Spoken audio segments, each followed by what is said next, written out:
पंढरपुरातील भादोले चौकात मध्यरात्री भीषण आग, 7हून अधिक चप्पल दुकाने जळून खाक, लाखोंचे नुकसान. पंढरपूर प्रतिनिधी. पंढरपूर शहरातील मुख्य बाजारपेठ असलेल्या भादोले चौकात मंगळवारी मध्यरात्री सुमारे 1 वाजण्याच्या सुमारास भीषण आग लागून 7हून अधिक चप्पल दुकाने जळून खाक झाली. या आगीत लाखो रुपयांचे नुकसान झाल्याचा प्राथमिक अंदाज व्यक्त करण्यात येत असून व्यापाऱ्यांचे मोठे आर्थिक नुकसान झाले आहे. मिळालेल्या माहितीनुसार आग इतकी भीषण होती की काही क्षणातच तिने एकामागून एक दुकाने आपल्या विळख्यात घेतली. आगीची तीव्रता इतकी मोठी होती की ती आटोक्यात आणण्यासाठी अग्निशमन दलाला मोठी कसरत करावी लागली. घटनेची माहिती मिळताच पोलीस आणि अग्निशमन दलाचे जवान घटनास्थळी दाखल झाले. सध्या पंचनामा सुरू असून आगीचे नेमके कारण अद्याप स्पष्ट झालेले नाही.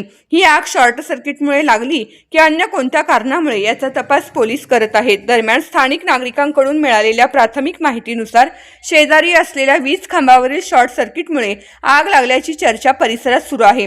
मात्र याबाबत अधिकृत दुजोरा अद्याप मिळालेला नाही. या घटनेची माहिती मिळताच घटनास्थळी नागरिकांनी मोठी गर्दी केली होती. अनेक व्यापाऱ्यांच्या उदरनिर्वाहाचे साधन असलेली दुकाने आगीत भस्मसात झाल्याने व्यापारी वर्गात हळहळ व्यक्त होत आहे.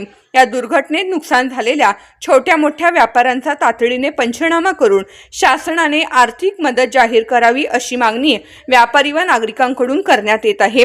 आगीचे कारण अद्याप अधिकृतरित्या स्पष्ट झालेले नसून शॉर्ट सर्किटबाबतची माहिती ही स्थानिकांकडून व्यक्त करण्यात आलेली प्राथमिक शक्यता आहे. अंतिम कारण तपासानंतर स्पष्ट होणार आहे.